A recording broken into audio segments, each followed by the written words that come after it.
Hello everyone, I am here today with Mark, and Mark is a dentist. Recently I did a stress management workshop for a group of about 25 dentists, and Mark was one of those.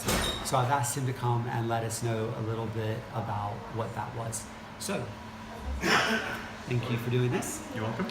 When you asked for someone to do a stress management workshop for dentists, why? So, as you know, Buddy, from having done the workshop, there's an awful lot of stress in a lot of professions, and dentistry is often cited as being one of the most stressful. And we're seeing the impact of that stress on colleagues increasingly. So that sort of pressure level really is resulting in some people who are becoming, frankly, unwell. I was really keen for colleagues to spot the signs of what constitutes too much stress and make adjustments before it's too late. The workshop was approximately an hour long. What were some of the key elements did you feel that came out of it? So I think for me it's very difficult as managing a group of healthcare professionals who are used to looking after other people to engage them effectively in looking more at themselves than their patients. The group that we have, they tend to look after their patients all day, every day, and they don't really think about themselves and how that's impacting themselves.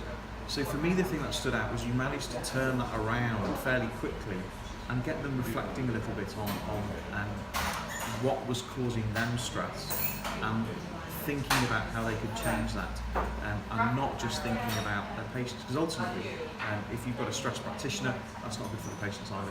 No, absolutely. I know one of the things we did was rating your stress levels. That seemed to be something that really captured their attention. Everybody was on the high scale, yeah, that got everybody going, and I think I was quite surprised really by how many were up at the very high end of the scale, from colleagues who have been doing it for many, many years, who you would think really had thought about this before, but it was evident most people were really on the top level of stress. For you personally, was there anything that came out of it? So you did this life wheel, and that was really effective, looking at those different areas of life and how we feel about them and how we think they're going. Just looking at perhaps a couple of areas that need a bit more rounding, a bit more attention. And for me, one of those things was just getting my personal fitness up a little bit more. So, following on from the workshop, I rejoined the gym, and I've been going now for the last few weeks. And that's really made a big difference to just how I kind of feel in general. So out of a stress management workshop, the biggest thing you took back was physical fitness.